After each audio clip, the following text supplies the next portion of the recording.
Hi guys, how you doing today? This is D. Durrell Spears, your Black YouTube therapist with D. Durrell Life Solutions. I've been engaging in a lot of exciting and new services within the scope of my practice, within my profession. And so I've decided to interact with you today based on a request from one of my favorite YouTubers. And it is in regards to how to navigate or deal with family members who are trying to financially exploit you. Now, this is a topic that I deal with a lot in my private practice, particularly in the black community, when there is an identified, highly educated, highly successful, or family member, or a family member who basically got it like that, as we may say. And in many situations, because we don't have a large percentage of people or a healthy percentage of people who actually make it, who actually become highly successful, highly educated, your presence is actually magnified when you reach a certain status. And within you reaching that status, there are people in your family, those who you love, care for, those that you see, and those you don't see often, will make an attempt to get the hookup from you. Will make an attempt to want to borrow money. Will make an attempt to try to drain your funds if they can. And I want you to be aware, because I don't want anybody to get in their feelings. Because in our community, it doesn't matter how close you are or how close of kin, even your mother, okay, your father, your sisters, brothers, aunts, nephews, nieces, second, third, fourth, fifth cousin.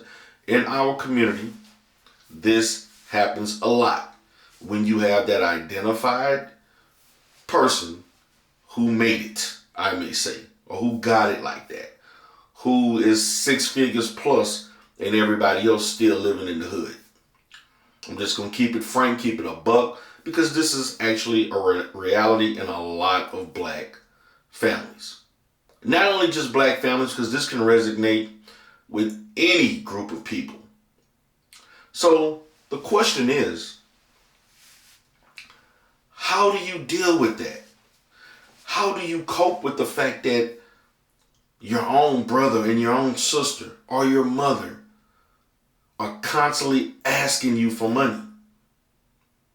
The first thing I want to preface is that for many of us who make it, we love to show it. Get the big car, the big house, you want everybody to come and see. We like to show off a little bit. We're not a conservative people when it comes to when I have the money to spend, show it. And to me, the first level of envious behavior or, towards you is the fact that you're showing it and flaunting it, even if you're not even attempting to, and people start to process whether or not you're willing to spread the wealth a little bit. So what I want to do is kind of highlight how you deal with this type of issue. I can relate with it because early in my career, actually not early in my career, but I'm going to say in the first, I would say 10 years of my career, particularly the latter half of that 10 years, once I began to become successful at business, I began to get phone calls. And part of the reason I began to get phone calls is because I made it known that I had money like that. Everybody knew I owned a business. Everybody knew I had a nice house. Everybody knew I had nice vehicles, and I held my family down. We didn't want for anything. Everybody in my family, it spreads like wildfire. How do you handle it?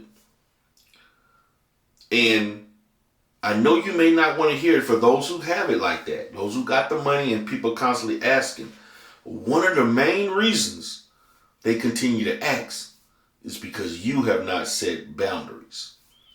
So number one, set the boundary. Set boundaries as it relates to family members you're willing to help out if you see fit. Now, for myself, my parents can ask me for anything.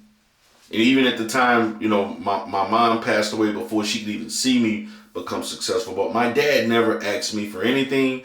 I offered because my dad was quite capable of taking care of himself. The main issues I had was from aunts, first cousins, and maybe a sibling every now and then, but not so much with siblings. Mainly first, second, third cousins, aunts and uncles. 99% of the time. You have failed to set boundaries.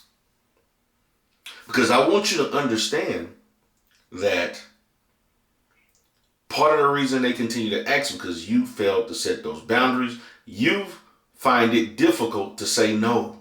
You find it difficult to not try to act stuck up or act bougie per se, because you're so worried about what people think about you instead of doing the right thing in this situation that consistently triggers repetitive requests for your capital. The biggest issue is your inability to say no. It's okay to tell your mother, to tell your brother, your sister, down the line, and so on. The answer is no. And to be honest with you, in this process, I want you to understand, because this is your money, because these funds were earned by you in your career, you don't have a reason to tell a person a reason that you decided to say no. No just basically means no because you just refused to help them out. Okay? So we have to set boundaries. Even in the midst of you saying yes, you have to set the boundaries and help them understand, if you continuously ask me for things, I will tell you no. I will block you. I will block you from my social media. I will block you from my email. I will block you from my phone. And please, last but not least, don't try to indirectly ask for something through my closest of kin. Because one of the biggest strategies that I found that was successful in weakening me to give money is when you start using things like, you're going to go through my sisters or go through one of my siblings or go through another family grandparent or someone to let them know you're having a hard time. And then they tell me, why don't you help them out? Okay?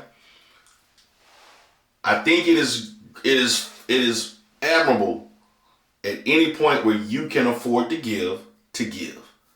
I've given money to family members and I let them know that this is a limit. I've given money out of the kindness of my heart because I just wanted to help.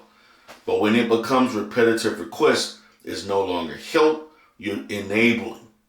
Keep that in mind. Now, I'm posing all of these different dynamics to help you understand there's not one way to deal with this. But I'm illustrating within the context of your family, the likelihood of you being in an environment of people that you care for and hold dear to you, they will utilize that or weaponize it to manipulate you to giving them money.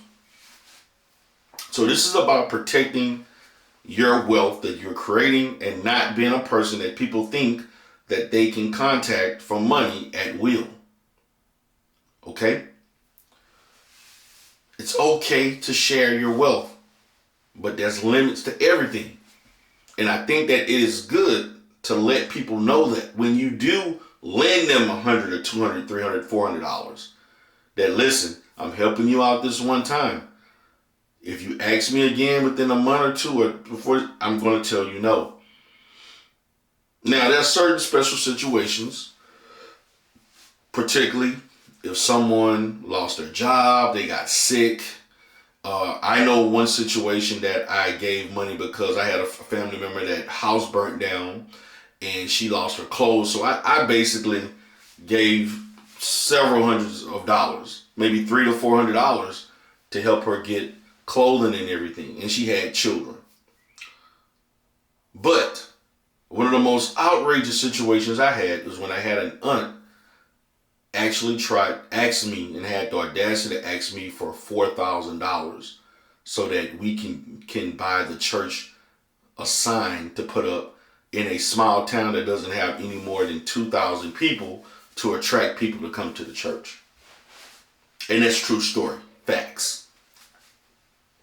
So they will attempt to study you and know your weak spots. They will go through other family members. They will tell a sob story. They will come up with all types of reasons they don't have it and they're going through all these situations. And they will attempt to make the situation seem less than what it is and ask for less, but hoping you give them more. Let me give you an example. A family member comes to you and say, hey, I'm going through a bad time. So-and-so things are happening in my life. I'm trying to get my life together. I'm trying to take this class. The class costs, $1,000 for this certification. I only have 3. But if you can give me what you can, I would greatly appreciate that. But if you really interpret it, that what they're really asking is, can you pay the remainder? $700, even though I have 3. If you give me 7, but I do appreciate what you can give me. So you got to read between the lines, because these are the techniques that family members and friends also will use. Also, there's a situation in which you may go out and take people to lunch. And for some reason, people are going to think you automatically is going to just pay for things. Situation like that happened with me. And then I just offered to pay for breakfast for everybody. I ended up spending over $250 at a IHOP. Okay? And another trick they're going to use is that, oh, you got a business. It's a tax write-off. You can just write all of this off. You just put it on your business account. That business account is still my money account, not your money. No one has the right to tell you how to use your money. No one has the right to tell you to overlook situations that are fundamentally against how you manage money. No one has the right to tell you how much to spend and when to spend. Okay? These are the things that are used to bait you into giving favors and spending money. These are all things that happen within our community when there are identified successful family members, and everyone wants to bite off of you, want to eat off of you. One of the best examples that I could think about, soul food. One of the best examples of this was the character that Vanessa Williams played in Soul Food, in which the family made decisions about paying medical bills and things for their mom. You pay it all and then we'll pay you back in payments.